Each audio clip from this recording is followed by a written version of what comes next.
반갑습니다. 이렇게 시간이 서로 바쁘신 와중에도 항상 참여해 주셔서 너무 감사합니다. 네, 오늘은 우의령 코스인데 제가 이제 우의령, 명이 고개잖아요. 고개니까 그리고 길도 되니까 굳이 우의령 길 이렇게 안 해도 우의령에 포함이 됐을 것 같은데 굳이 말하면 우의령에서 송추간의 길 이렇게 말을 해야죠. 그럼 이게 이렇게 돼 있어요. 코스가 우의령 코스는 우의동 소태산 대종사 사적지가 있어요. 지금 현재 봉도 청소년 수련원 거기 보면 그 기념하는 그 동상도 있고 그 소석도 있고 다 그랬습니다. 그리고 이제 우의령을 넘어가죠. 우의령이 지금 이게 우의동에서부터 교현리까지 그 길이 있어요. 요 산길이죠. 산을 넘어가는 길이죠. 그래서 이 과정이 어떻게 되냐면 그 현재 현 봉도 청소년 수련에서 우의령 이런 거죠. 북한산이 있고 그 다음에 도봉산이 있으면 요렇게 북한산, 도봉산 이렇게 되면 이 사이에 조금 더 명이 산 정상이 아니라 좀 낮은 데 가는 거잖아요. 원래 넘어가는 이게 이제 우의령인데 여기를 지나면 한참 가다 보면 오봉이 나와요. 5봉. 그 경치 좋아요. 오봉. 여기 산이랑 갈만해요. 여기를 걸어서 웬만하면 갈만합니다. 근데 오봉을 바라보는 전망터가 있어요. 거기서 그 다음에 이제 교현리에 도착을 하고 이게 산길이죠. 그 교현리를 넘어온 이제 장포동. 요 공릉청 그리고 지금의 지금 그 환경신행 그 별장 현 한국보육원 옛날 이 코스예요. 근데 여가 그 굉장히 지금도 거가 지금 멋있는 게 옛날에는 건물도 좀 더 적고 자연이 잘 보존된 아주 아름다운 곳이었다고 합니다. 자, 이제 이곳에 대종사님의 자취가 있기 때문에 한번 살펴보도록 하겠습니다. 그러니까 지금 봉도 청소년 수련원 여기에 대종사님이 오신 거죠. 여기에. 근데 이 상황을 왜 잘하냐면 상상 박장식 선생님의 책인 평화의 영혼에 요 상황이 기록되어 있어요. 그냥 모시고 갔거든요, 그때. 그러니까 제가 요 책대로 한번 읽어보면 소태산 대종사께서 도남동 회관에 계실 때 새로운 교화부지를 찾아 나섰던 것이죠. 나서가지고 원기 25년, 15 더하면 몇이죠? 1940년. 이 황정신의 박장식 등과 함께 서울교와 적지를 물색하던 중 우일이 계고 여기 지금 현재 봉도 청소년 훈련원 여기에 있는 원각성정 소태산 대족자 성덕비라고 있는 성덕비가 있어요. 여기 지금 사진에 성덕비 있죠? 네. 거기 현재 거의 위쪽에 대종사님이 거의 위쪽에서 이렇게 전망을 보셨대요. 저는 서볼 줄 모르는데 그래도 그 말은 알아요. 이게 좌청령 앞에 물이 흐르고 뭐 그런 말을 할 줄 아는데 저 모르죠. 제가 근데 그래도 그게 이제 자연적으로 굉장히 안전하다는 거잖아요. 그러니까 이걸 이렇게 말씀하셨대요. 거기 잠시 쉬시면서 전망을 하시기를 이 땅이 전망도 좋고 이 전망 나오는 전망도 좋고 좌청령 500호로 뻗은 것이 이만 터도 드물겠다. 하게 대전사님도 좌청령 500호 보셨네. 그러니까 좌청령 500호라는 것은 양쪽에 산이 막고 있어서 바람을 막아준다는 거잖아요. 이 터는 장차 수도 도량이 될 것이다 하시고 우일이는 앞으로 교화의 서광이 비칠 터이다라고 전망을 해주셨다. 이게 지금 평화의 영원 이 책에 지금 기록되어 있는 게 1900 몇 년도? 40년도에 이게 앞으로 그러니까 이제 이 터가 교단에서 교단에 소속이 된 것은 거기 가보면은 쭉 써졌어요. 가서 읽어보세요. 이런 게 잘하는 강사죠. 가서서 보셔야 됩니다. 요즘 말로 하면 거기 가서 인증샷 찍어갖고 와. 이런 거죠. 제가 여기서 다 말해주면은 안 되니까 다음에 가서 반드시 인증샷 찍고 읽어보시고 그래 보시기 바랍니다. 그러니까 아까도 말했지만 우의봉이라는 것은 그게 뭐예요? 소귀잖아요. 소귀 같이 이렇게 그 봉우리가 생겼다 해서 생긴 우의봉의 기인에서 우의동이 생기는데, 그러니까 이 계곡이, 그러니까 이 천이 지금도 가보면은 참 좋아요. 근데 여름에는 굉장히 많이 온다며요. 요즘은 이제 막 그 계곡에 너무 장사하시는 분도 많고 해가지고 그러면 있는데, 하여간 옛날에도 그랬더라. 근데 여기가 그리고 이거 말고도 대종사님께서 그러니까 일본이 사실은 지금 총부 있죠, 총부. 익산 총부를 해산하려고 거의 해방되기 얼마 전까지 작업을 했어요. 거의 서류가 와 있었어요. 집행을. 정산종사가 그래서 어디로 갔어요? 부산으로 가신 거예요. 근데 대종사님 때도 마찬가지입니다. 그래서 대종사님, 그러니까 이제 일본 천황을 만나라 하니까 대종사님이 여기 화신백화점 가서 국민복 모자, 사진 우리 있어요. 시를 이렇게 미루면서 하다가 결국은 그걸 이제 박창기 선생님이 준비를 하고 같이 사진도 찍고 그래요. 그리고 일본에 가갖고 안질이 일본 가기 전, 부산 가기 전에 걸렸나? 부산 가기 전에 전부터 그러셨나? 이건 부산에 가서 안질이 더 안 좋아지죠? 그리고 제가 농담으로 이건 참 이런 말 하면 안 돼요. 어디서 대전사님 안질을 옮겨오셨나? 지금 말하면 안 되는데 대전사님. 근데 일본 사람들 굉장히 고민이에요. 천황이란 말 하면 안 돼요. 제가 아까 천황이라 했는데 일왕이죠, 일왕. 무슨 자기가 무슨 천황이야. 그런 거죠. 우리는 일왕이라 해야죠. 자칭 일본 애들이 천황이라고 하는 일왕. 일본 왕이죠. 그러니까 관애들이 지네들이 천황이라고 막 받드는데 거기에 눈병이 있어요? 눈병이? 골치 아프지. 그게 눈병이 있으니까. 그러니까 결과적으로는 시간이 흐르면 그게 그들이 못할 거라고 판 것도 있고, 대종사님이 거기다 대놓고 안질까지 걸려버려요. 자동으로 해가지고 이제 안 가셔도 된다. 이제 이렇게 된 거죠. 그 일이 있은 뒤에 바로 익산 총부로 가셨다가 부산에서 익산을 가신 거죠. 대종사님이 그 점 찍자마자 서울로 또 갔어요. 서울. 이렇게 급히 또 서울을 가셨는 거예요. 그때 이제 그 과정에서 뭐냐면은 도남동 회관 이외의 또 다른 장소를 물색한 거예요. 그래 요즘 말하면 교당탈을 더 보신 거예요. 도남동 회관을. 그럼 왜 이렇게 지금도 보면 외곽지대 이렇게 찾겠어요? 불교 사찰같이 찾는 게 아니에요. 대종사님은 사람이 모이는데 교당을 짓지. 최소한 이것을 훈련원이라고 해도 너무 사람하고 동떨어진 곳에 계시지 않아요. 대종사님은요, 정기훈련도요, 동성같이 절대적인 생활과의 단절을 하지 않으세요. 단절은 하되, 그래도 상시의 연장선상에서 단절이에요.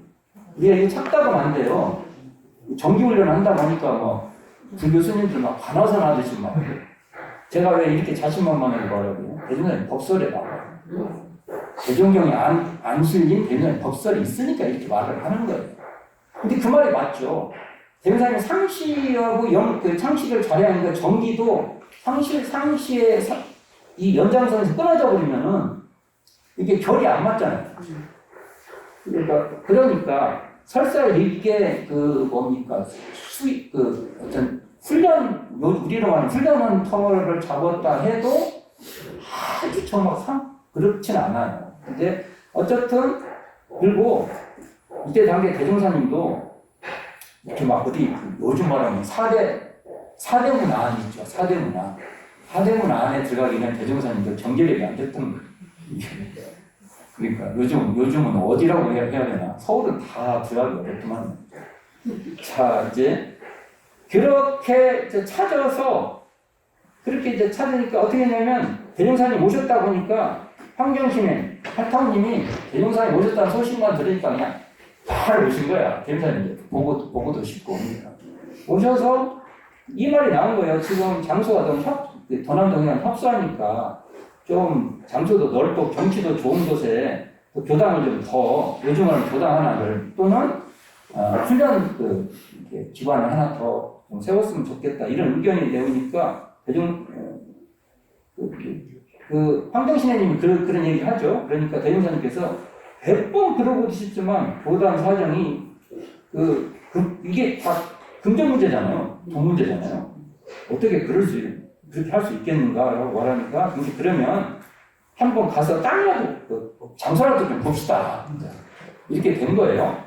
그래가지고 황정신의 팔타우님의 안내에 따라서 박정식 그러니까 상사님이죠. 경상동무 이완철 이동진화 이런 분과 함께 우일이 이렇게 그때도 별장 지었나 봐요. 사람 좀 돈 있는 분들이 우일이 쪽에 별장을 다 놓고 살았나 봐요. 이 우일을 찾게 되었다. 이거 제가 요 말도 아까 평화의 영어 거기에 써져 있습니다. 이게 이제 요 상황이죠.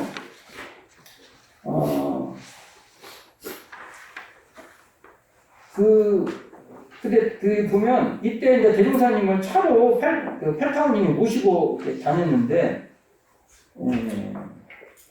그런데 이게 왜냐면 이게 팔타우님이 이쪽을 이렇게 잘 알겠어요. 아니 다른데 저도 처음에 다른데 갈 수도 있잖아요. 꼭 거기 말고 팔타우님이 거기를 잘 알아. 팔타우님도 요즘으로 하는 팔타우님도 이렇게 땅을 사시고 막 그래요. 팔타우님한테 막 거각분들이 와갖고 소개도 하고 그래요. 다 옛날이나 지금이랑 비슷합니다. 돈이 좀 계신 분들이 하는 행동들이 있어요. 팔타우님 그러니까 이때를 그래도 좀 잘 아는데 가신 것 같아요. 팔타우님 소개할 만한데 예를 들어서 그쪽 말고 다른 데 갈 수도 있잖아요. 그 흔적이 있어요. 뭐냐면 처음에 성북동 쪽 지금 성북동이 참 그렇잖아요. 북한산 좋잖아요. 근데 성북동도 그때 이렇게 다니셨지만 적당한 장소를 찾지 못했다 이런 말이 있습니다. 그러니까 이 현재 동도수련원 쪽은 원기 25년 1940년이고 그 전에 우이동 쪽도 좀 알아보고 다녔던 것은 이것도 1910월 그러네요.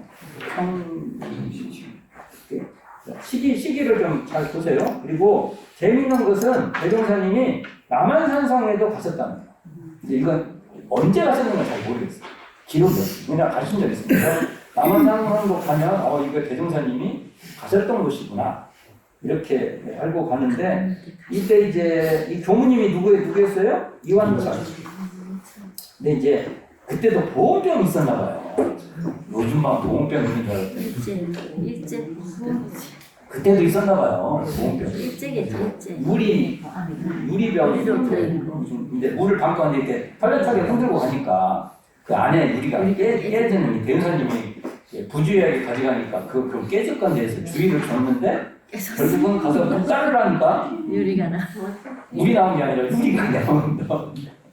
그런 이야기가 있습니다. 그러니까 주변 사람들이 어떻게 바깥은 멀쩡했잖아요. 네.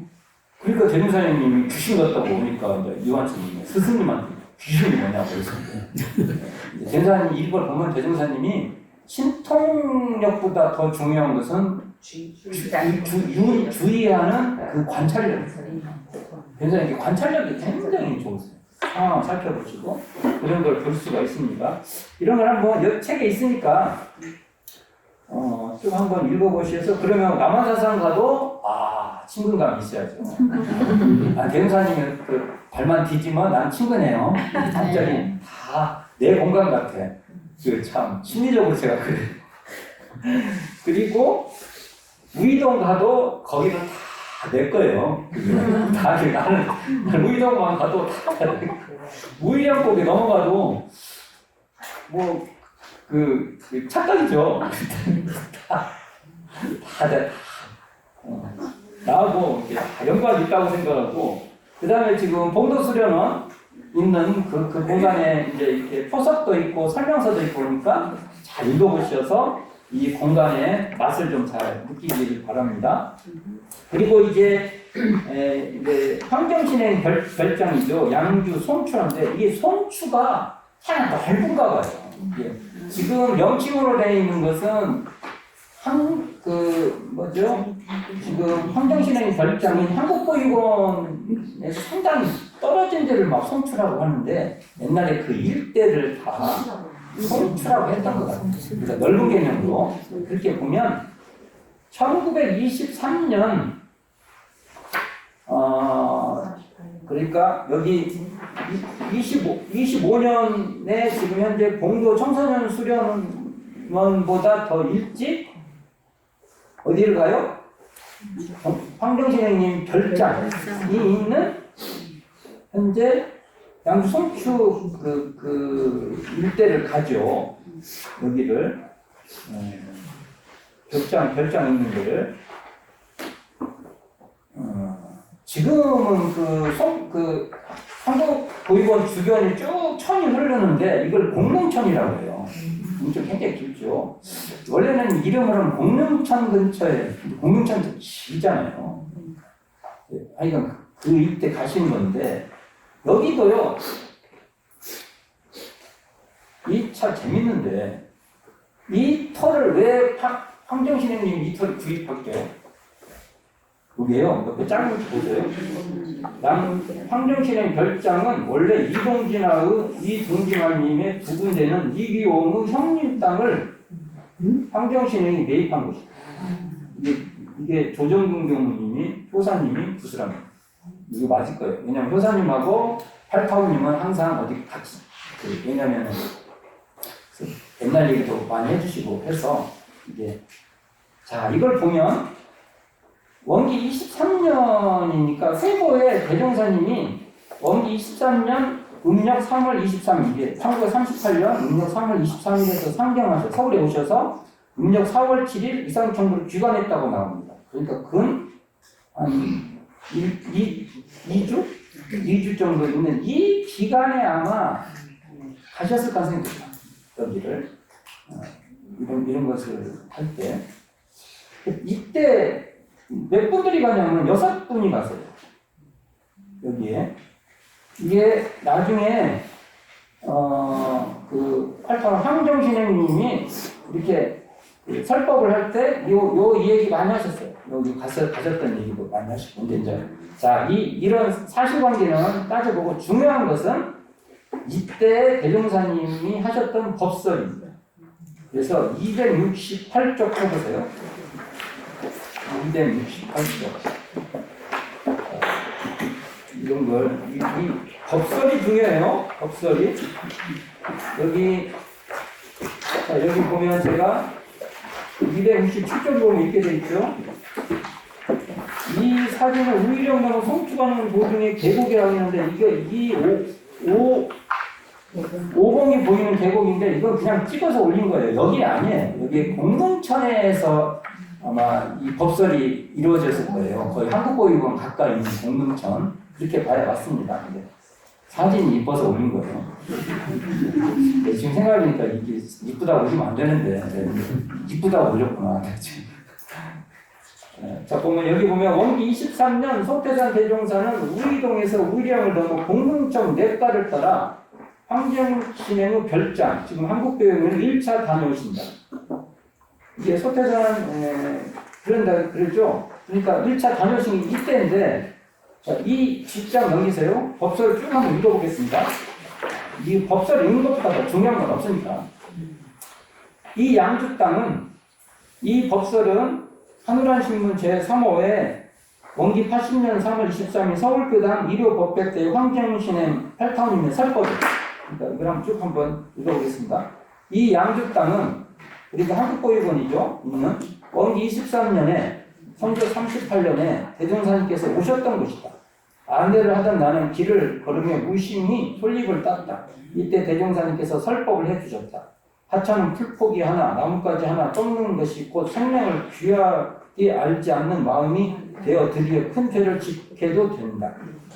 참 중요한 말씀 같습니다. 이런 게 지금도 우리에게 계속 우리가 대화해야 될 내용입니다. 나는 또 길가 옆으로 흐르는 냇가에 다다라 오블드 상상연구원에서 또 이거 약간 어감이 다른 말로 한번 또 발표한 적이 있어요.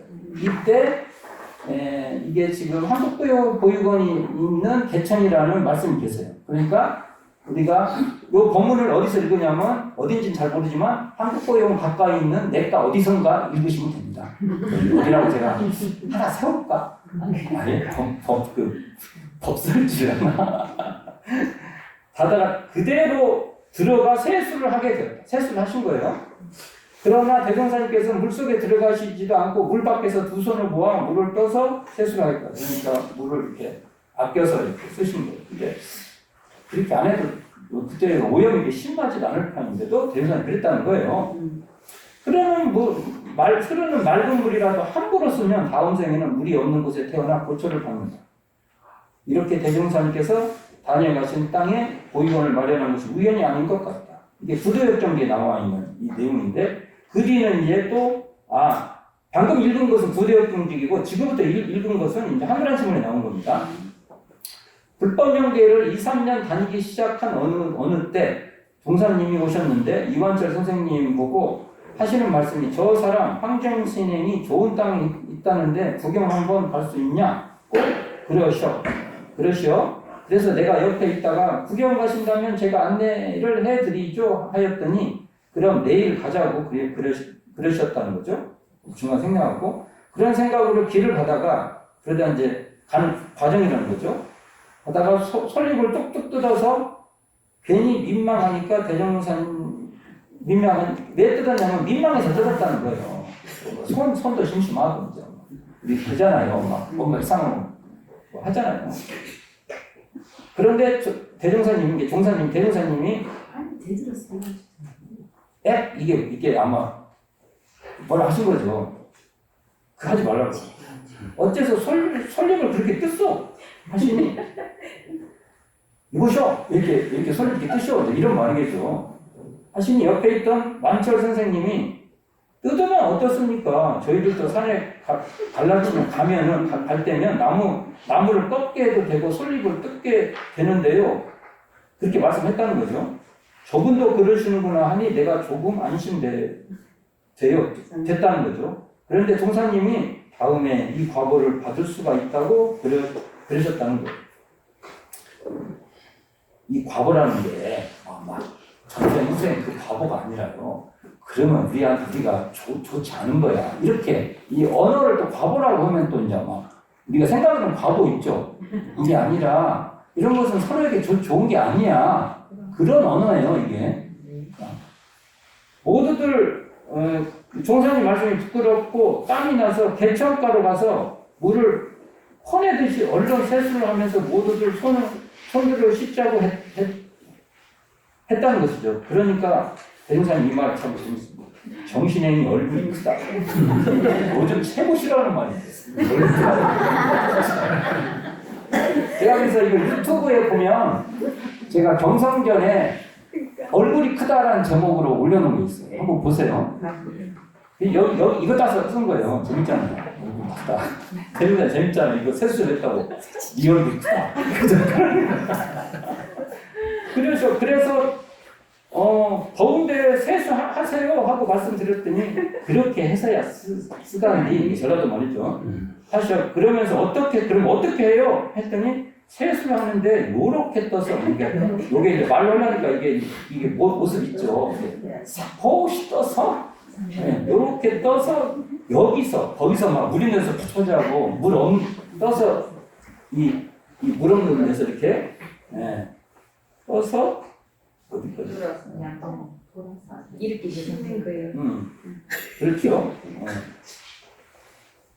여기서 이렇게 씻는 거예요. 하시면서 두 손으로 물을 또 돌아서서 씻으시는 거예요. 그랬다는 거죠. 내가 부끄러워 어쩔 줄 몰라 하는데 내 가르쳐 줄 것이요. 이 물이 이 아래로 흘러가는 농부치는 사람들이 모두 이 물을 먹고 살고 모든 움직이는 것들도 이 물을 먹고 사는데 아껴야지. 어찌 거기다 세수를 할 것이요. 그렇게 말씀하셨다는 거예요. 말씀을 다 듣고 나니까 많이 아시는 어른이시다 속으로 놀라면서 그 말씀을 잊어버릴 수가 없었다는 거예요. 이건 지금 현대적으로도 보면요 어마어마한 법설이고 대종사님이 우리가 보통 요즘에 뭐 사랑합니다 말씀 많이 하죠. 사실 아낀다고 해요. 내가 널 아낀다. 이게 진짜 사랑. 우리가 자연을 사랑해요. 그러면 뭐 사랑해요. 뭐 한 것보다 자연을 우리가 아끼는 거죠. 아끼는 것보다 사랑하는 건 없습니다. 자, 이런 법문을 이거 위대한 법문입니다. 네. 어마어마한 위대한 법문을 어디서 이런 위대한 법문을 들어요? 나 어디 다른 가도 이렇게 위대한 법문을 들어보지 못했어요. 얼굴이 크다는 법문도 위대하잖아요. 어디요? 네 얼굴 크다. 이런 법문이 있어요. 이런 법문을 그 현장에서 한국보육원이 있는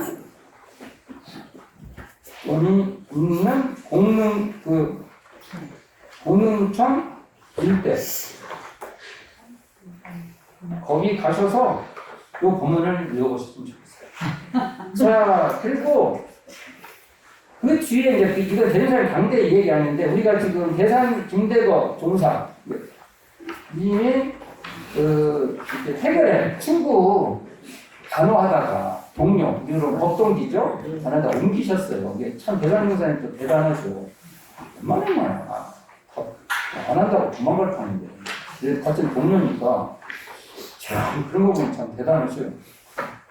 그리고 개의치 않고 했는데 이게 이제 얼마 안 거예요. 그래서 이제 이게 참 보통 이제 요즘 해결이 별거 아니지만 옛날에는 거의 사형 선고했나 봐요 이게. 그래서 도남동 회관에서 요양을 하다가 이제 황정신행님이 여기보다 있는 별장 있으니까 거기 가서 하시는 게 좋겠습니다 해서 거기서 이제 정말 대산종사님이 대산종사가 되는 과정을 밟습니다. 안 아프셨으면 대산종사가 안 될 수도 있겠다는 생각이 들어요. 여기도 그렇고 나중에 저기 이제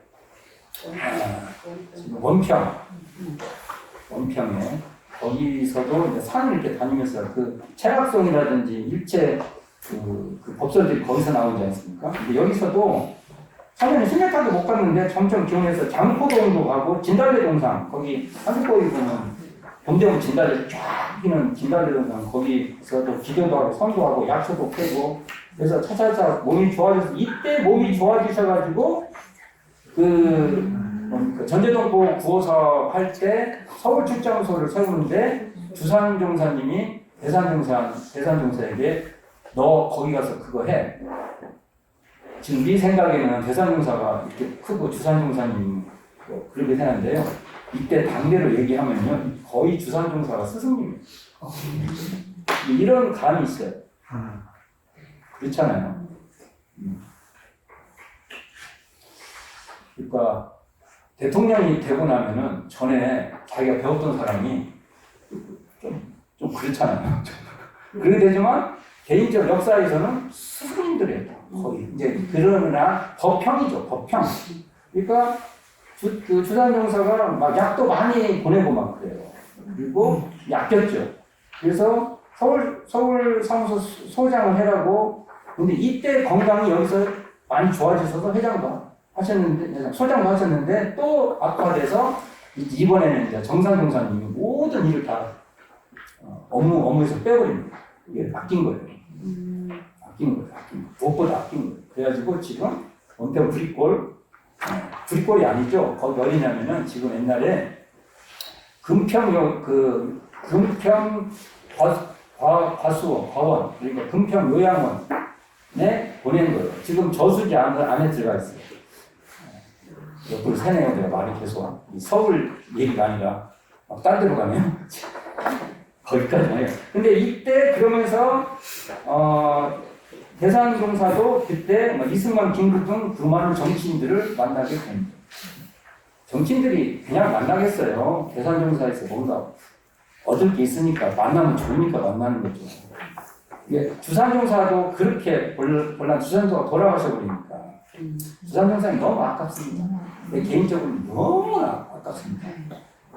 자, 그 다음에 한국보육원 여기 나오죠? 여기가 지금 창필회단 한국보육원이죠? 근데 여기 중간에 법설 좀 읽어볼게요.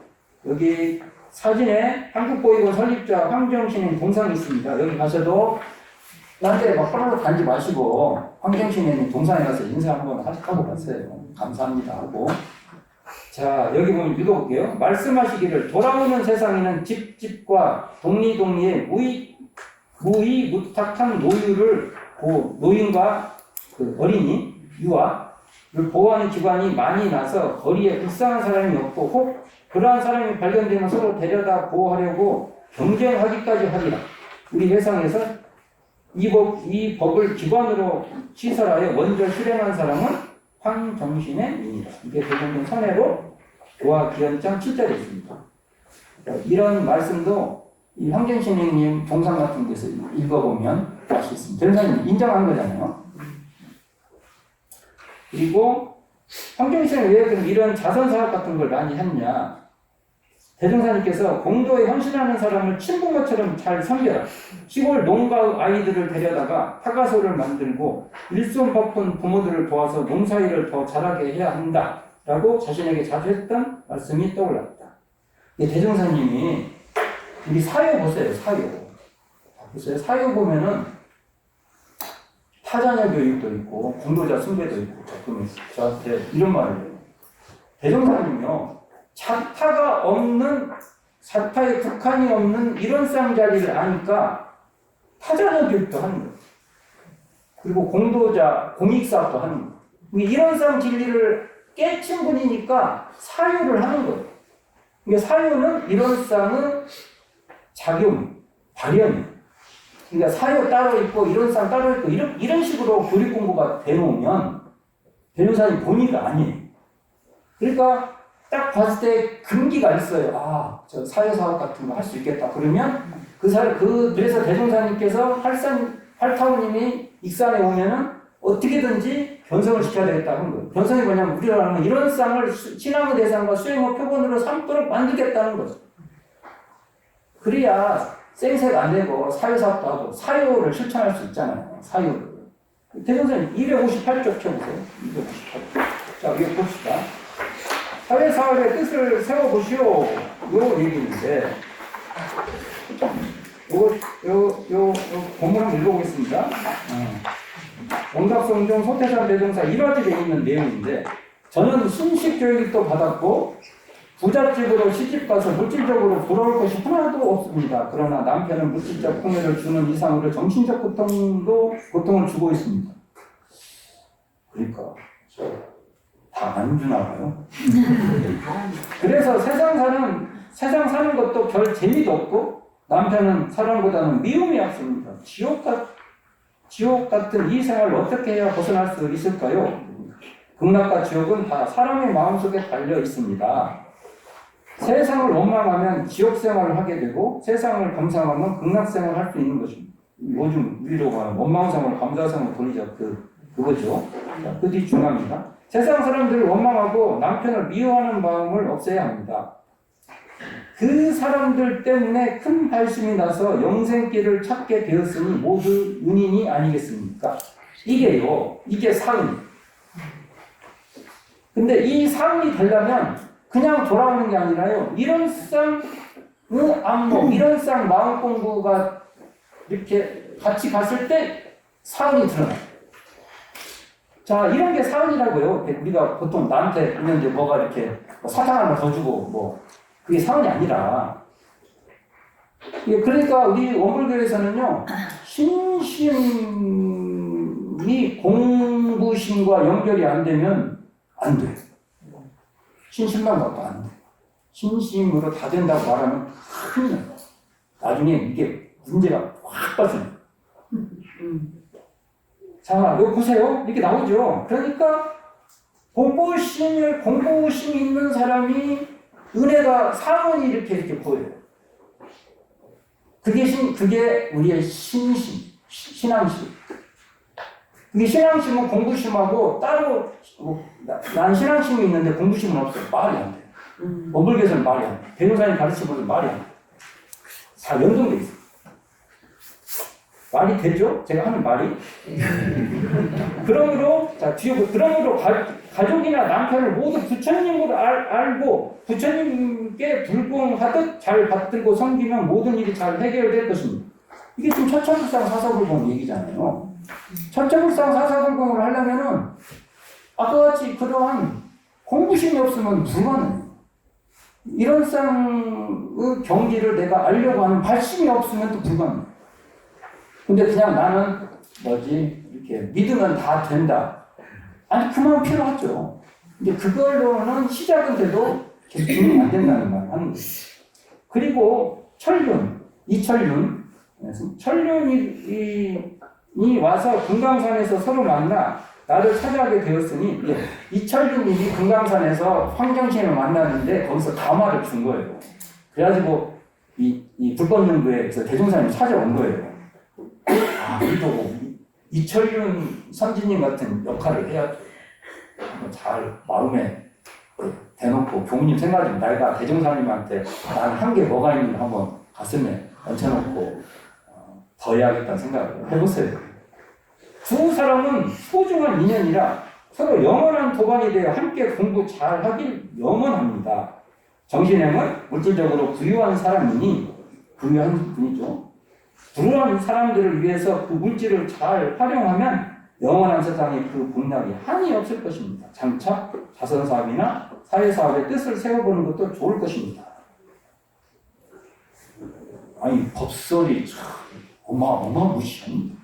이 말씀에 그 경우에 맞게끔 설명을 했죠. 여기서 이런 쌍도 얘기 안 하셨죠. 표면적으로는 사원도 얘기 안 하셨죠. 사유도 얘기 안 하셨죠. 했는데 이걸 알고 보면 대종사님이 이런 쌍에 근원한 사은사유의 사유를 실천하고 사은에 봉헌하는 그 안목으로 법설을 합니다.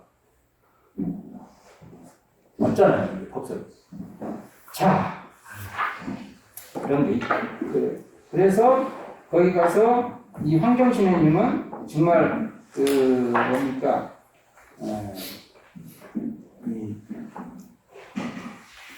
창별제다 한국보이고 이게 이제 이승만 대통령이 그 전제 아동을 좀 살펴달라고 해서 그래서 결국은 최초 고아원도 설립하시고 이런 분들의 어머니 역할을 한 거잖아요. 이게 황정신혜님의 사회적 큰 역할이고 사회의 큰 어머니가 된 것도 대종사님의 부촉, 이게 따라서 그게 된 거죠. 자, 여기 아픈 역사가 있어요. 이 한국보육원 이 미터에 지금 황정신혜님 아들이죠. 아들이 이제 거기 그리고 황정신혜님이 그때 외국 유학을 가 계셨어요. 잠깐 가 계셨나 봐요. 그러니까 아무래도 그래서 이 박창기 그러니까 이공주 선지님 아들이죠. 이 창기라는 것도 대종사님이 내려주신 법명이고요. 근데 이 박창기 선지님이 참 인자였나 봐요. 대종사님께서 인장법사라는 그 칭찬까지 이미 이렇게 안에 이렇게 딱 갇혀 있다. 어진 그것이 안에 딱 갇혀 있다고 해서 인장법사라고 하셨는데, 이 강필국, 그러니까 팔타원님 아들이죠. 강필국이 혼자 있으니까 같이 이제 있어준 거죠. 근데 이제 이게, 정말 서울 수복 하루 앞두고 인민군이 그쪽이 옛날에 넘어다니는 길목이었나 봐요. 그쪽이 이제 거기서 결국은 해를 담아주죠. 두 분이. 이게 8타원님과 9타원 이봉주 선생님의 그 어머니로서의 그 가슴에 정말 대못 정도가 아닐 거예요, 아마. 그래도 거기에 좌절하지 않고 평생 역할을 한 것도 이분들이 참 대단해요.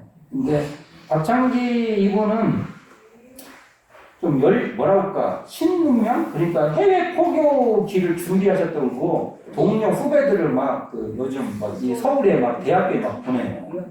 돈이 없으면 자기 돈을 이렇게 넣어서 가르치고 막 했어요. 근데 이런 분들이, 교단에 이런 분들이 남아 있었으면 훨씬 색깔이 역동적이었을 건데 하는 굉장히, 그러니까 이 6.25 한국전쟁이라는 그 과정, 그것도 해방 이후에 주산 송도성, 묵산 박창기를 잃었다는 것은 그만큼 교단이 그 인물이 돌아가신 만큼 교단에 공백이 있는 것 같습니다. 우리가 항상 채워야 된다는 노서예요. 좀 아쉽고, 박창기 선지는 우리 교단의, 초기 교단의 역사적 현장을 사진으로 남겼던 그런 분입니다. 이런 것도 한번 잘 새겨주셔야 할 거예요. 어쨌든 오늘로써 지금 제가 6부류로 코스를 나눠서 봤는데, 6부류 더 나누면 7부류 이렇게 나눴는데, 이것을 이제 같이 현장에서 확인해보고 그럴 수 있는 계기가 되었으면 좋겠습니다. 이 시간으로서 이제 코스는 다 끝냈어요. 다음 시간에 제가 한번 굉장히 속도를 내서 소태산 대종사의 법설, 그 현장에서 어떤 법설이 있었는가를 막대기 수준 정도로 한번 살펴보겠습니다. 자, 잠시 쉬어서 다시 만나도록 하겠습니다. 감사합니다. 감사합니다.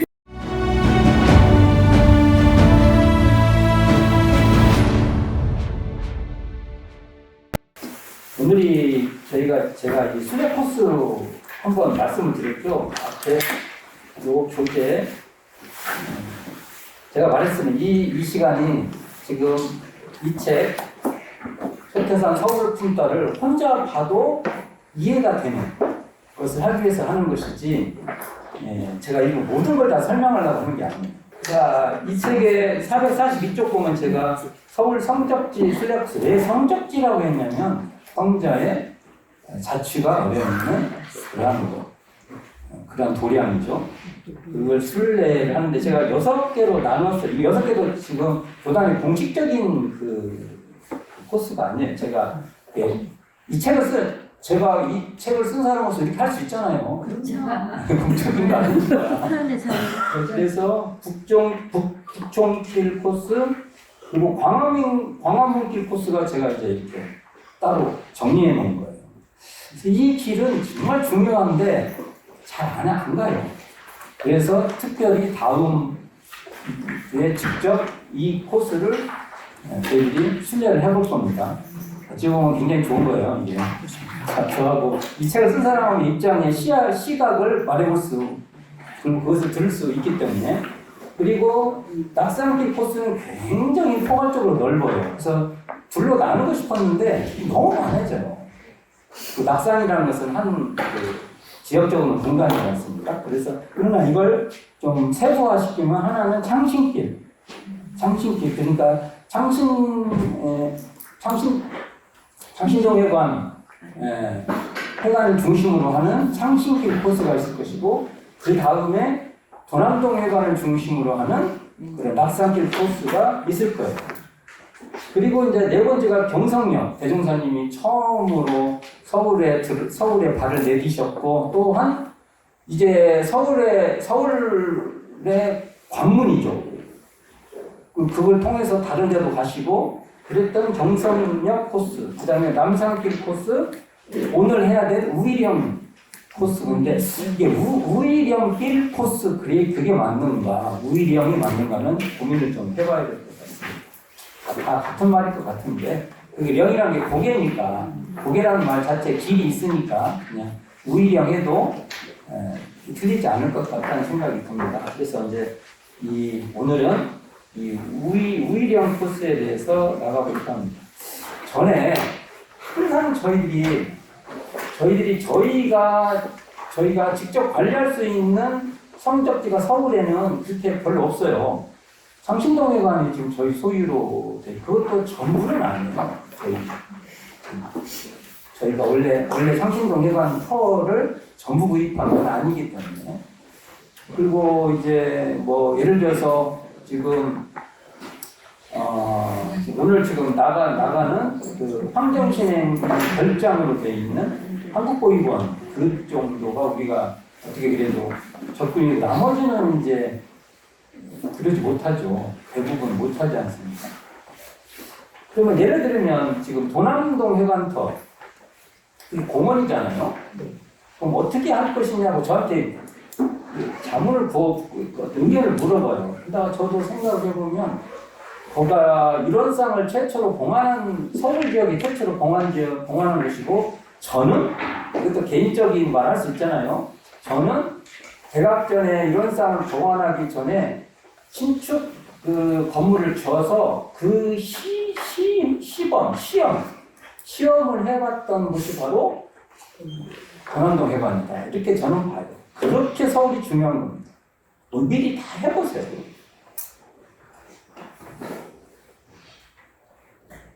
왜 서울에서 하셨을까? 이걸 굉장히 의두삼고, 이 문제는 지금하고도 연결이 돼 있어요. 지금 현재성하고도 연결이 돼 있어요. 자, 그러면 저는 이렇게 해봐요. 뒤에 이렇게 축대가 있거든요. 도남동 회관 현재 우리가 우리의 역사가 이렇게 비춰보면, 제가 시하고 협의만 되면 뒤에다가 벽화를 일부 그렸으면 좋겠어요. 돈이 그렇게 안 들 거예요. 저는 돈 안 들 것만 맨날 연구합니다. 돈이 들면 되지도 않더라고요. 돈이 있어도 안 돼. 그거 참. 또는 가벼운 그 축대를 이용한 그게 조형 예술이죠. 근데 가장 쉬운 건 벽화 같습니다. 잘 지워지지 않는 식의 소재를 성형해서 특히 일원상과 관계된 벽화를 하나 했으면 딱 좋겠다. 너무 튀지 않게. 튀는 거 안 좋습니다. 살짝 좀 관심을 가져야 보일 정도. 그게 좋은 거예요. 튀는 거 좋아하면은 그거. 예술도 그래요. 예술도 확 튀는 거 안 좋아해요. 예술적 신념도 그렇게 우리가 보죠. 미학을 공부할 때도 그렇게 나오지 않습니까? 그리고 우리의 서울에서의 조형은 불교적인 조형이 안 들어갔으면 좋겠습니다. 탑, 그런 거 있죠? 그 탑을 하도 현대적 조형 예술로 들어갔으면 좋겠어요. 현대 미술을 그게 서태산 대종사가 미래 문명을 바라볼 때 우리가 하나 가져올 수 있는 미학적 요소입니다. 제가 지금 미학 얘기 하려고 하는 건 아닌데 그런 게 들어왔으면 좋겠다는 것을 얘기를 드리는 거예요. 우리 교도님들에게도 그러한 그 역량이 있는 분들이 많으니까 그런 분들이 협력했으면 좋겠어요.